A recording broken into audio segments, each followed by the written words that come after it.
avec le Hamas démantelé et écarté du pouvoir. Ce que veut la France, c'est une autorité palestinienne réinventée, renouvelée, des programmes scolaires qui n'enseigneront pas la haine et des conditions qui permettront la paix. Bon, Macron fait ça tout le temps, là je commente parce que c'est tellement visible pour les experts, enfin pour les gens qui ont l'habitude des trolls de Macron et de comment dire, de ce gamin, parce que ce sont des enfantillages, hein.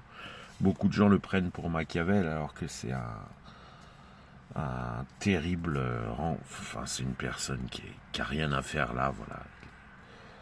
Et il préfère être haï que méprisé. Donc là, la séquence que j'ai isolée, c'est simple. Il voulait dire quand les écoles palestiniennes, quand les écoles de Gaza n'enseigneront plus l'islam. De même, lors du face-à-face pendant la présidentielle, en face de Marine Le Pen, il avait pensé, si vous interdisez le hijab sur la place publique, vous aurez le djihad. Mais il n'a pas dit ça. Il a dit vous aurez la guerre civile. Voilà, vous avez, on revit ce qu'a été le pétainisme, ce qu'a été Pétain, ça. Des gens qui sont puissants, qui sont à des hautes fonctions et qui pensent qu'ils peuvent commander le monde, y compris quand il y a des rapports de force en jeu. L'islam commande de manière absolument formelle et sans ambiguïté d'exterminer tous les JUIFS parce que c'est une condition d'ouverture des portes du paradis. Oui, il faut arrêter d'enseigner l'islam, mais il faut surtout le faire reconnaître comme un crime contre l'humanité et une maladie. J'ai fait plein de vidéos sur le pari de Pascal neurologique, je ne vais pas les remettre en lien. Il dit par les mots, enfin il fait des dog whistles hyper discrets avec des mots, de choses que d'autres, plus sérieux, sont obligés de prendre en charge. Il faut absolument aider à 100%. Il aurait fallu complètement être avec Israël et que l'Occident et Israël ne fassent qu'un seul bloc pour désislamiser le Moyen-Orient. C'est ça la vraie question. Mais comme l'Occident refuse, parce qu'il a peur lui-même d'avoir un djihad dans ses rues, il aura les deux. Hein. C'est l'adage qui dit, enfin c'est les gens qui, vous avez voulu éviter la guerre et pour ça accepter le déshonneur, vous aurez le déshonneur et la guerre. Mais il y a aussi une autre phrase qui dit face à l'islam, cette lâcheté face à l'islam de l'Occident face à l'islam, c'est donner à manger au crocodile en espérant être mangé en dernier. Moi, je sais pas. Je suis pas sûr que Macron sera mangé en dernier par l'islam. Voilà.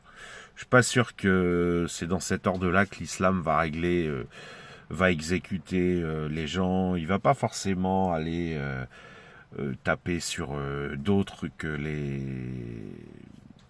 dirigeants occidentaux progressivement. Enfin, l'histoire montre que l'islam a toujours été barbare et a toujours achevé ses ennemis quand il les a conquis dans le sang, y compris leur chef. Hein. Voilà, donc là, je peux vous dire que personne n'est dupe. Voilà. Non, il faut désislamiser le Moyen-Orient. C'est le seul. Il faut désislamiser la planète.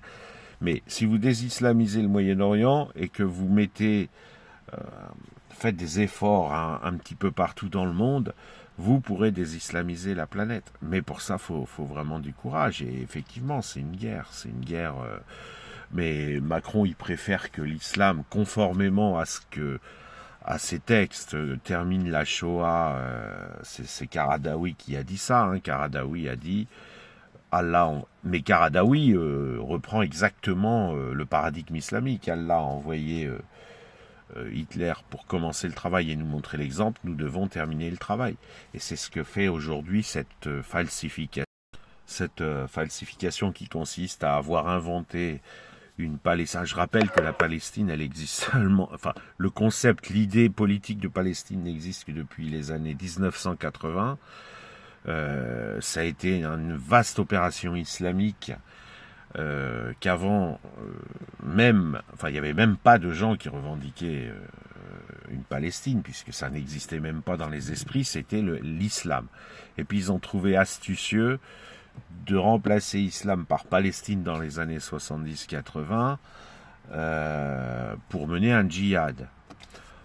Bon, un mec comme Macron, il peut que le savoir, et puis même s'il est trop jeune pour le savoir, d'autres le savent et peuvent lui dire. Monsieur le Président, il y a 1 an et demi, je vous ai rencontré et j'ai pu échanger quelques mots avec vous. On était alors 6 mois seulement après le 7 octobre et je me rappelle encore de votre regard profond lorsque vous m'avez attrapé par l'épaule pour me dire « Bon courage, on est avec vous ». Ce jour-là, j'y ai cru. J'avais l'impression de voir en face de moi un président qui prenait conscience de la gravité de sa fonction et de la situation. Vous aviez certes déjà à cette époque des idées farfelues, comme celle d'envoyer l'armée française combattre le Hamas à Gaza, mais au moins, je sentais que vous étiez avec nous du bon côté de l'histoire. Depuis, Monsieur le Président, de cette histoire, vous en avez opéré l'un des plus spectaculaires retournements de veste. Alors personne ne sait encore si c'est par simple trouillardise politique ou par faillite morale, mais vous avez doucement mais sûrement transformé la victime en agresseur et les terroristes en victimes. Cela commença par le timide boycott d'Israël au salon d'armement, qui sont finalement devenus des réelles mises à l'écart totales et assumées. Puis, ce fut votre menace d'arrêter le Premier ministre israélien qui choqua profondément la communauté juive, qui s'imaginait elle aussi les menottes au poignet pour avoir osé soutenir Israël dans sa survie. Ensuite, se sont enchaînées vos déclarations toujours plus régulières et accusatrices à l'encontre d'Israël, l'acculant dans ce rôle d'agresseur aveugle que vous lui façonniez. Mais tout cela n'était finalement qu'un simple échauffement pour votre grand final, la reconnaissance d'un État palestinien. Je ne reviendrai pas ici sur la trahison que vous faites ainsi aux conditions que vous aviez vous-même posées à l'époque, et que vous balayez aujourd'hui du revers de la main, trop pressé de pouvoir enfin marquer l'histoire. Alors parlons plutôt justement de ça. L'histoire retiendra celui qui aura été le premier président occidental à avoir reconnu un État terroriste. Un État où l'on voile les femmes, où l'on lapide les homosexuels et où l'on éduque les enfants dès le plus jeune âge au fanatisme islamique, à la violence et au terrorisme. Un État sans frontières établies, sans gouvernement autre que des mouvements terroristes qui ont dans leur plus profonde essence le désir fanatique de pousser leurs voisins à la mer et de détruire la seule démocratie du Moyen-Orient. Vous vous apprêtez à reconnaître un État où plus de 80% de la population soutient les massacres du 7 octobre, où plus de la moitié veut encore du Hamas au pouvoir, et où l'éducation est pile à l'équilibre entre nostalgie nazie et djihadisme. Que vous vouliez faire de la politique internationale pour vous racheter une image est votre droit, mais pas sur le dos des Français, dont vous êtes le président, et dont l'intégrité vous incombe avant tout. Car en reconnaissant cet État fictif, vous envoyez un signal bien réel celui-ci à tous ceux qui depuis le 7 octobre ont laissé libre cours à leurs pulsions antisémites, utilisant ce conflit pour agresser des juifs, brûler des synagogues et violer des jeunes filles juives. Eux qui se rêvaient en uniforme du Hamas lors de leurs actes, aujourd'hui vous les récompensez en leur disant que la violence, le viol, le meurtre et la prise d'otages d'enfants payent. Car soyons bien clairs, sans le 7 octobre, il n'y aurait jamais eu d'État palestinien. Et au lieu d'imposer un glaive de fer au terrorisme islamique et à ses relais antisionistes en France, vous leur offrez aujourd'hui un État et une légitimité sur la scène internationale. Monsieur le Président, lorsque je vous ai rencontré il y a 1 an et demi, c'était à l'occasion de la commémoration des 80 ans de la Maison d'Izieu, là où s'étaient cachés les enfants de la barbarie nazie avant d'être dénoncés par des voisins français. Vous veniez nous dire ce jour-là que plus jamais la France ne serait de ce mauvais côté de l'histoire. Aujourd'hui, c'est précisément là que vous venez de la remettre. Et l'histoire s'en souviendra.